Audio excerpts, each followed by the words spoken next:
అందరికీ నమస్కారం. ముందుగా ఈరోజు క్రిమినల్ కేసు, ఏదైనా క్రిమినల్ కేసు వస్తే జరిగితే దాని ప్రొసీడింగ్స్ ఎలా ఉంటాయి, శిక్ష పడే వరకు లేదంటే విడుదల అయ్యే వరకు అసలు ఎలా స్టార్ట్ అవుతుంది, ఆ జరిగే ప్రాసెస్ అంతా పోలీస్ స్టేషన్ నుండి ఎలా మొదలవుతుంది, ఎలా ఎండ్ అవుతుంది. ముందుగా క్రిమినల్ కేసు మెజిస్ట్రేట్ కోర్టుకి రావాలి అంటే రెండు విధాలుగా జరుగుతుంది. పోలీసులు విచారించి ఏదైనా క్రైమ్ కానీ ఏదైనా జరిగినప్పుడు కోర్టుకి ప్రొడ్యూస్ చేస్తారు. మరికొన్ని కేసులు పోలీసులు తీసుకోరు. అలాంటప్పుడు ఏం చేయాలి, మనం ఒక అడ్వకేట్ని హైర్ చేసుకుని ఒక ప్రైవేట్ కంప్లైంట్గా మనం కోర్టులో వేయాలి, పిటిషన్ అనేది వేయాలి. ఇంకొకలా కూడా పోలీసులు చేస్తుంటారు. ఒకవేళ వాళ్ళు ఏమైనా పెట్రోలింగ్ కానీ వెళ్ళినప్పుడు అక్కడ ఏమైనా క్రైమ్ జరిగినప్పుడు ఎవరి సంబంధం లేకుండా పోలీసులకు వాళ్ళుగా కూడా ఆ క్రైమ్ అనేది తీసుకుని ఎఫ్ఐఆర్ అనేది చేయవచ్చు. Under section 210, 223 of BNS section ప్రకారం కంప్లైంట్ అనేది ఫైల్ చేసుకోవచ్చు. అలాగే ఈ కోర్టులో ప్రొడ్యూస్ చేసిన తర్వాత వెళ్ళిన తర్వాత అక్కడ ప్రాసెస్ ఎలా ఉంటుంది, పోలీస్ స్టేషన్ నుండి అసలు ప్రాసెస్ ఎలా మొదలవుతుంది అనేది, అలాగే పోలీసుల ద్వారా ఎఫ్ఐఆర్ అయ్యి అది ఫైల్ అయిన తర్వాత కోర్టుకి ఎలా వెళ్తుంది, అది కాకుండానే ప్రైవేట్ కంప్లైంట్ మనం ఎలా చేసుకోవాలి. ఒక వ్యక్తికి కానీ ఎవరికైనా కానీ లేకపోతే ఒక మహిళకి కానీ అంటే 498 కానీ అమ్మాయిలకు సంబంధించి, లేకపోతే ఇంకొకరికి 354 అని చెప్పేసి వీళ్ళకి కానీ, లేకపోతే ఏదైనా అన్యాయం కానీ మోసం కానీ చీటింగ్ కానీ ఏమన్నా జరిగినప్పుడు పోలీస్ స్టేషన్కి మనం వెళ్ళి అండర్ సెక్షన్ 273 ప్రకారం పోలీస్ స్టేషన్లో రిపోర్ట్ అనేది చేయాలి. ఫస్ట్గా వెళ్ళి ఏదైనా మీకు క్రైమ్ అనేది తెలిసినప్పుడు లేకపోతే మీరు దాని బారిన పడినప్పుడు ముందుగా మీరు పోలీస్ స్టేషన్కి వెళ్ళి రిపోర్ట్ అనేది చేయాలి. రిపోర్ట్ చేసిన తర్వాత పోలీసు వాళ్ళు విచారించి నిజంగానే ఇక్కడ క్రైమ్ అనేది జరిగింది మొత్తం విచారించిన తర్వాత ఎఫ్ఐఆర్ అనేది అవుతుంది. ఆ ఎఫ్ఐఆర్కి క్రైమ్ నెంబర్ అనేది ఉంటుంది. దానికి ఒక నెంబర్ ఇస్తారు, ఎఫ్ఐఆర్ నెంబర్ లేదా సిఆర్ నెంబర్ అంటారు. అంటే ఇప్పుడున్న BNS చట్టం ప్రకారం ఆ ఎఫ్ఐఆర్ అనేది నమోదు చేయవచ్చు. ఒకవేళ అది ఫాల్స్ రిపోర్ట్ అయితే, ఏ రకంగానే అతను నేరం చేయకపోతే ఐఓ అన్నీ చూసి అక్యూజ్డ్ మీద సరైన నేరారోపణలు ఏమీ లేవని కండక్ట్ చేస్తే పోలీస్ వారు అండర్ సెక్షన్ 189 ప్రకారం BNS ఫాల్స్ రిపోర్ట్ అని చెప్పేసి క్లోజ్డ్ రిపోర్ట్ అని కోర్టులో మనం క్వాష్ పిటిషన్ అనేది వేసుకోవచ్చు. ఒకవేళ అతను ఏమీ చేయకపోతే, క్రైమ్ అనేది ఏమీ అతను చేయకపోతే, ఇప్పుడు ఇతను తప్పుగా నా మీద నేరం వేశాడని చెప్పాడు కదా, అవతల వ్యక్తి ఈ ఇన్వెస్టిగేషన్ కానీ ఏమీ సరిగ్గా లేకపోతే, తప్పుగా రాశారని, లేకపోతే అన్నీ చెప్పాల్సినవన్నీ చెప్పలేదని, అందుకని ఈ కేసు అంతగా నిలబడలేదని చెప్పేసి అవతల వ్యక్తి ఎవరైతే కేసు వేసిన వ్యక్తి ఎవరైతే ఉన్నారో అతనికి కూడా ఒక హక్కు అనేది ఉంది. అతను చేయాల్సింది ఏంటంటే కేసుని యాక్టివ్గా ఉంచడానికి అండర్ సెక్షన్ 210(1) ఆఫ్ BNS ప్రకారం అతను ప్రొటెక్షన్ పిటిషన్ అనేది వేసుకోవచ్చు. అలాగే కంప్లైంట్ ఇచ్చిన వ్యక్తి ఎవరైతే ఉన్నారో ముందు వ్యక్తి అతను అండర్ సెక్షన్ 173 ఆఫ్ 4 BNS మేజిస్ట్రేట్కి అప్లై చేసి మళ్ళీ కొత్తగా ఎఫ్ఐఆర్ రిజిస్టర్ చేసి ఇన్వెస్టిగేషన్ కంటిన్యూ చేయాలని చెప్పేసి పోలీసు వారికి ఆర్డర్ ఇవ్వాలని మేజిస్ట్రేట్ వారిని అభ్యర్థించవచ్చు. ఏదైతే నింద మోపబడిన వ్యక్తి ఎవరైతే ఉన్నారో అతను కూడా మళ్ళీ హైకోర్టుకు వెళ్ళి క్వాష్ అనేది చేసుకోవచ్చు. అది ఎలాగంటే అండర్ సెక్షన్ 528 ఆఫ్ BNSగా ఎఫ్ఐఆర్ రద్దు చేసుకోవచ్చు. ఒకవేళ ఆ క్రైమ్ చేసిన వ్యక్తి నిజంగా కానీ క్రైమ్ చేసి ఉంటే, అది సీరియస్ అఫెన్స్ అయితే, రేప్ కానీ మర్డర్ కానీ అలాంటిది ఏమన్నా అయితే పోలీసు వారు వారెంట్ లేకుండానే అతన్ని అరెస్ట్ చేయవచ్చు. అండర్ సెక్షన్ 35 ఆఫ్ BNS ప్రకారం అతన్ని వారెంట్ లేకుండానే కూడా అతన్ని అరెస్ట్ చేయవచ్చు. తర్వాత అతను అరెస్ట్ అయ్యాక అతని దగ్గర వస్తువులు ఏమన్నా ఉంటే వాటిని సీజ్ కూడా చేయొచ్చు. అండర్ సెక్షన్ 49 ఆఫ్ BNS ప్రకారం ఆ వస్తువులు కూడా సీజ్ చేయవచ్చు. అలాగే ఆ వ్యక్తిని 24 అవర్స్ లోపు కోర్టుకి ప్రొడ్యూస్ చేయాలి. అదేవిధంగా వాళ్ళ ఫ్యామిలీకి కూడా ఇన్ఫర్మేషన్ అనేది కూడా ఇవ్వాలి. అండర్ సెక్షన్ 36 ఆఫ్ BNS ప్రకారం వాళ్ళ ఫ్యామిలీకి, వాళ్ళ రిలేటివ్స్కి అందరికీ కూడా ఇన్ఫార్మ్ చేసి చెప్పాలి పోలీసులు. ఈ కేసులు అంటే పోక్సో కేసు కానీ, రేప్ కేసు కానీ, లేకపోతే ఏదైనా మహిళల మీద కేసులు కానీ అలాంటివి ఏమన్నా జరిగితే ఎఫ్ఐఆర్ అవ్వక ముందు అయిన తర్వాత కూడా పోలీసు వారు under section 51, 52, 53, 184 and 397 of BNS ప్రకారం పోలీసు వారి ఇద్దరికి మెడికల్ ఎగ్జామినేషన్ అనేది కండక్ట్ చేస్తారు. ఆ మెడికల్ రిపోర్ట్లోని క్రైమ్ అనేది జరిగిందా లేదా అనేది తెలుస్తుంది. ఆ రిపోర్ట్ అనేది గవర్నమెంట్ డాక్టర్స్ ప్రిఫర్ చేస్తారు. 7 days లోపు అది రిపోర్ట్ అనేది ఇవ్వాలి. సెక్షన్ 30 ఆఫ్ BNS అంటే ఎవరైతే బాధితులు ఉన్నారో వాళ్ళ ప్రొటెక్షన్ అంతా కూడా పోలీసుల బాధ్యత అనమాట. అలాగే గవర్నమెంట్ వారు ఎవరైతే ఉన్నారో, గవర్నమెంట్ డాక్టర్స్ ఎవరైతే ఉన్నారో సెక్షన్ 200 ప్రకారం వాళ్ళు ట్రీట్మెంట్ చేయడానికి రిఫ్యూజ్ చేయకూడదు. అదే ఒకవేళ రేప్ కేసు అయితే గవర్నమెంట్ డాక్టర్స్ అనేవారు 184 ఆఫ్ 76 ఆఫ్ BNS ప్రకారం సో రిపోర్టు అనేది 7 డేస్లో ఇవ్వాలి. ఇక ఇవన్నీ పక్కన పెడితే ఒకవేళ క్రైమ్ నిజంగానే జరిగిన తర్వాత ఎఫ్ఐఆర్ అయ్యింది. సో అలాగే ఎఫ్ఐఆర్ అయినప్పుడు అతన్ని ముద్దాయి అని అంటారు, అక్యూజ్డ్ అని అంటారు. ఎందుకంటే అతని మీద నేరం మోపబడింది కాబట్టి. సో అతను ఒకవేళ నిర్దోషిగా బయటకు వచ్చే వరకు అతను అక్యూజ్డ్గానే ఉంటారు. ఒకవేళ అతను వెంటనే దొరికినట్టయితే అతను 24 అవర్స్ లోపు కోర్టుకు ప్రొడ్యూస్ చేస్తారు. తర్వాత కోర్టు వారు 14 రోజులు రిమాండ్ అనేది విధిస్తుంది. తను చేసిన క్రైమ్ని బట్టి సో తనకు బెయిల్ అనేది వస్తుంది. అదే 7 years ఎబోవ్ కేసు అయితే 60 to 90 days లోపు తనకు బెయిల్ వస్తుంది. బిలో 17 years లోపు క్రైమ్ చేసినట్టుకైతే సెక్షన్ తన మీద పెట్టినట్టుకైతే సో 1 month లోపు అనేది బెయిల్ మీద బయటకు వస్తారు. ఇక పోలీసు వారు అతను ఉండగా కానీ లేకపోతే కోర్టుకి ప్రొడ్యూస్ చేసిన తర్వాత కానీ లేదంటే ముందుగా కానీ ఇన్వెస్టిగేషన్ అనేది స్టార్ట్ చేస్తారు, విచారణ అనేది మొదలు పెడతారు. ఎందుకంటే వాళ్ళకి ఇప్పుడు వితిన్ 24 hours లోపు అతన్ని కోర్టుకు ప్రొడ్యూస్ చేయాలి కాబట్టి విచారణ అనేది అంత తొందరగా సాగదు, ఎందుకంటే 24 hours లోపు.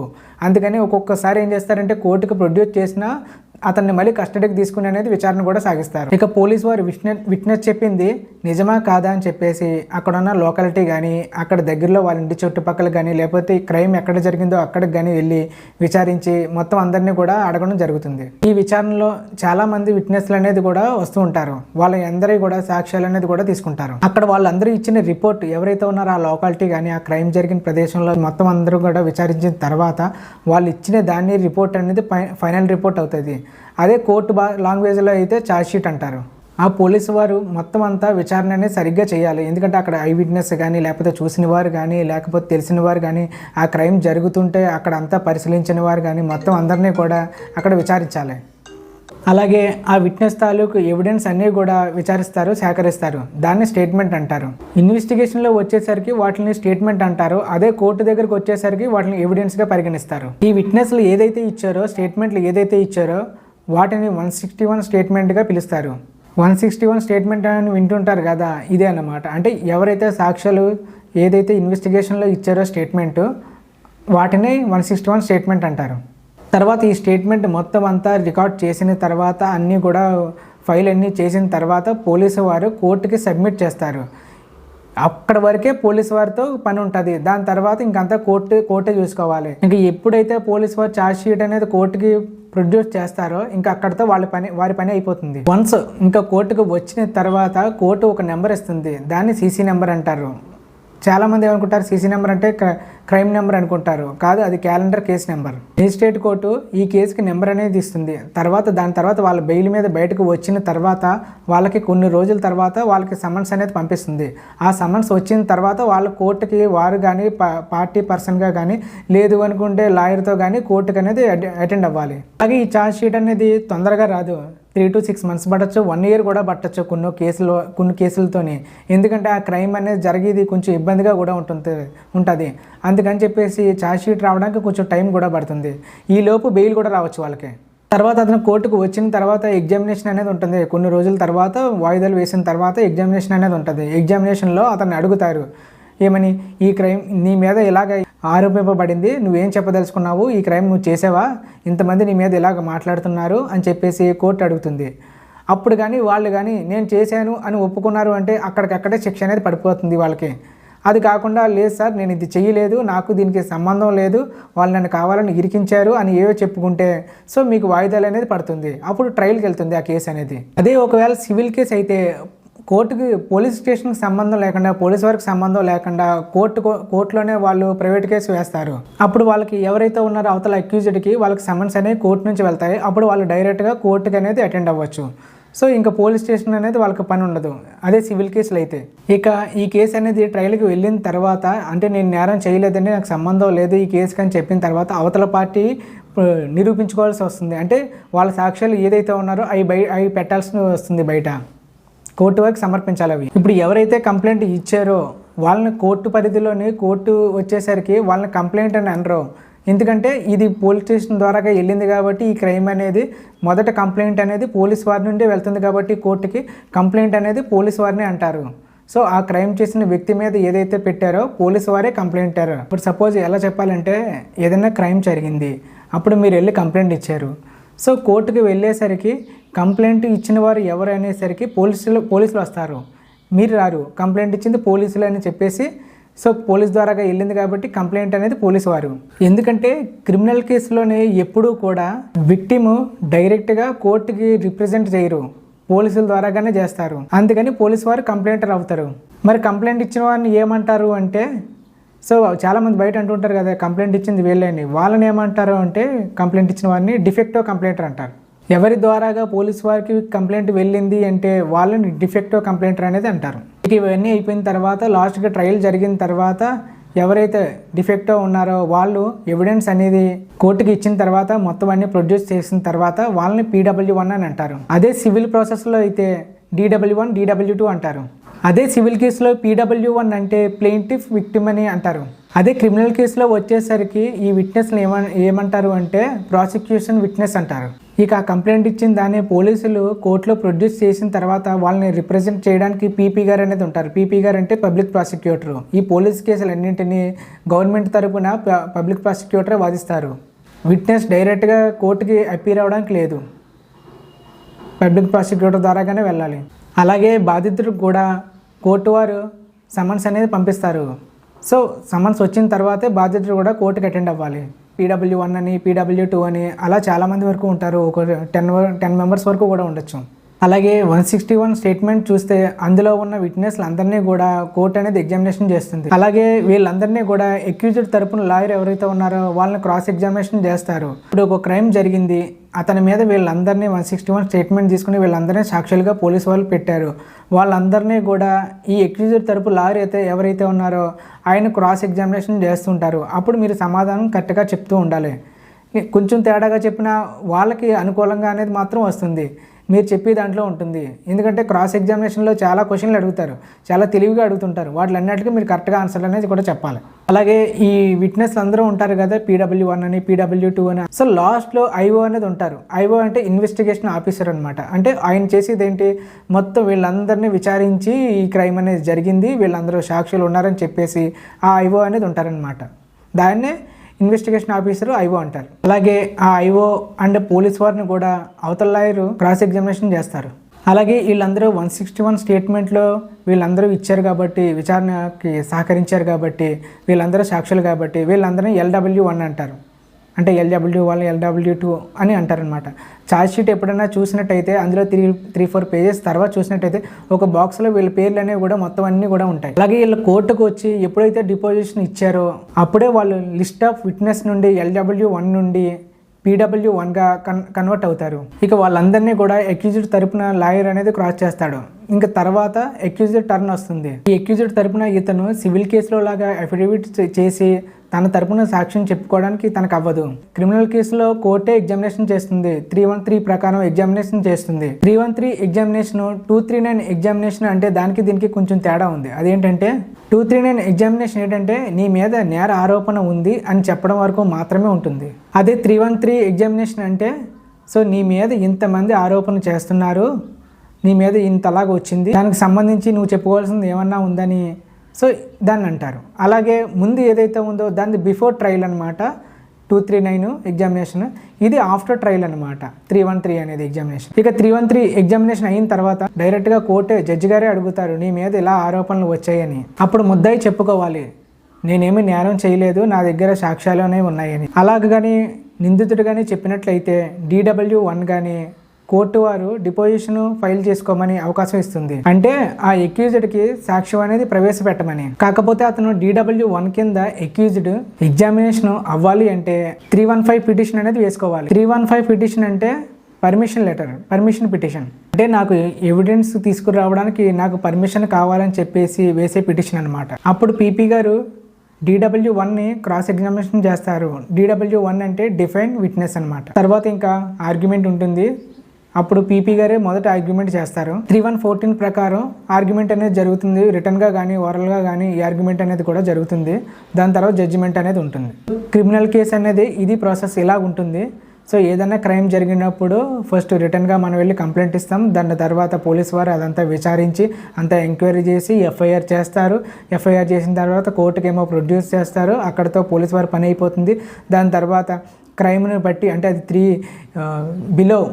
3 years లోపు ఉంటే ఛార్జ్ షీట్ అనేది తొందరగా ఫైల్ చేస్తారు. అదే ఎబో 7 years కానీ ఎబో ఉంటే అది ఏమన్నా పెద్ద క్రైమ్ అంటే కొంచెం సాక్ష్యాలు అనేది ఎక్కువ ఉంటుంది కాబట్టి సో టైం అనేది 19 days లోపు అనేది ఛార్జ్ షీట్ అనేది ఫైల్ చేస్తారు. ఛార్జ్ షీట్ ఫైల్ చేసిన తర్వాత కోర్టు వరకు సబ్మిట్ చేసి, లేదంటే కోర్టు వరకు సబ్మిట్ చేసినాక చేయక ముందు కూడా అతనికి బెయిల్ అనేది వచ్చే అవకాశం అనేది ఉంది. బెయిల్ వచ్చిన తర్వాత సమన్స్ వస్తాయి. సమన్స్ వచ్చిన తర్వాత కోర్టు వారికి అక్యూజ్డ్ అనేవారు డైలీ అంటే ఇలాగ వాయిదాలు అనేది పడుతుంటాయి. వాయిదాలకు వెళ్తూ ఉండాలి. దాని తర్వాత ట్రయల్ అనేది జరుగుతుంది. వీళ్ళ తరపు వాళ్ళ తరపు క్రాస్ ఎగ్జామినేషన్ అనేది జరుగుతుంటుంది. క్రాస్ ఎగ్జామినేషన్ జరిగిన తర్వాత సో లాస్ట్ జడ్జిమెంట్ అనేది ఉంటుంది. అతను ఏదైనా నిజంగా క్రైమ్ చేయకపోతే అతను నిర్దోషిగా బయటకు వస్తారు. ఏదైనా క్రైమ్ జరిగింది అంటే అతను దోషిగా జైలుకి వెళ్తాడు. చెప్పండి ఒకసారి నీ మొబైల్ గురించి. మొబైల్ చూపించారన్న, అన్న నాకు హెల్త్ బాగాలేదు, మొబైల్ తీసుకుంటారా సెకండ్ హ్యాండ్ లో ఫోను. మొత్తం జరిగిందంతా చెప్పండి. మొత్తం జరిగింది చెప్పండి. ఫోన్ తీసుకుంటారా బ్రదర్ మీరు? సెకండ్ హ్యాండ్ లో నాకు హెల్త్ కొంచెం బాగాలేదు, నేను అమౌంట్ మళ్ళీ తీసుకుంటాను, మీకు ఇచ్చేసి నా ఫోన్ నేను తీసుకుంటా అన్నాడు. సరే బ్రదర్ అని చెప్పిన తర్వాత నేను అమౌంట్ చూసుకున్న తర్వాత కాల్ చేశా. సరే బ్రదర్ ఇది అమౌంట్ చూసుకున్నాను, మీరు మొబైల్ పంపిస్తా అంటే బ్రదర్ కొంచెం సగం అమౌంట్ పంపించండి, సగం అమౌంట్ మొబైల్ వచ్చిన తర్వాత నేను లాక్ పెడతా కదా, లాక్ ఓపెన్ చేసేటప్పుడు ఆ సగం అమౌంట్ ఇవ్వండి నేను అంటే సరే అని చెప్పేసి సగం అమౌంట్ పంపించా. ఏం ఫోన్ అది? ఐఫోన్. ఓకే, అదే ఫోటోలు పంపించారు చూడండి మీరు కూడా. చూస్తాను. అదే మొత్తం 19,500 రూపాయలు పంపించారా? పంపించాను అమౌంట్. మీకు ఎలా పరిచయం అయ్యారు? ఫేస్బుక్లో పరిచయం అయ్యి నేను ఇలాగ మొబైల్ అమ్ముతానని చెప్పేస్తే మీరు అమౌంట్ వేసారు, సగం డబ్బులు వేసారు. సగం డబ్బులు వేసా. తర్వాత ఐఫోన్ ఎలాగుంది? అది ఒరిజినల్? డమ్మీ. అది సిగ్నల్ రావట్లేదు, కెమెరా రావట్లేదు, డమ్మీ ఫోన్. తర్వాత అతను ఫోన్ కంటే ఏమైనా చేశారా? ఫోన్ చేసా, రెస్పాన్సిబుల్ లేదు. తర్వాత నా దగ్గరలో ఉన్న స్టేషన్కి వెళ్ళి ఏదన్నా తెలిసినంత ఒకసారి కాల్ చేయించా. కేసు అయి పెట్టొద్దు బ్రదర్ ప్లీజ్ అర్థం చేసుకోండి, కొంచెం ఇష్యూ అయితే ఇంట్లో తెలిస్తే నన్ను ఇలా అంటే సరే అని చెప్పేసి నేను చెప్తే విన్నా. ఫోన్ చేసిన తర్వాత 10 days లో అమౌంట్ ఇస్తా అన్నాడు. తర్వాత అమౌంట్ ఇవ్వలేదు. ఓకే, ఇప్పుడు ఫోన్ చేస్తే ఫోన్ ఎత్తట్లేదు. నిన్న కాల్ చేస్తే హలో ఎవరు మీరు అంటున్నాడు. బ్రదర్ నేను ఐఫోన్ తీసుకున్నా కదా మీ దగ్గర అనేసరికి ఐఫోన్ అనేసరికి అమ్మటే ఫోన్ పెట్టేశాడు అతను. ఓకే, సో మీకు ఆ పర్సన్ తెలీదు, ఫేస్బుక్లో పరిచయం అయ్యాడు, ఇలాగ నేను మొబైల్ అమ్ముతున్నానని చెప్తే మీరు కొన్నారు? నేను కొన్నాను. ఓకే, ఎన్ని రోజులు అవుతుంది జరిగి? అది జరిగి 3 నెలలు అవుతుందమ్మా. ఓకే, సరే అయితే మీకు మళ్ళీ కాల్ చేస్తాను నేను. ఓకే. ఇలాంటివి రోజుకి చాలా జరుగుతున్నాయి. మీరు ఏమైనా సరే ఓఎల్ఎక్స్లో కానీ లేకపోతే ఇలాంటివి కానీ ఎవరైనా సరే ఐఫోన్ కానీ ఇది కానీ అమ్ముతున్నానని చెప్తే మీరు అసలు ఎవరో కూడా అలాంటివి ఏమీ కొనొద్దు.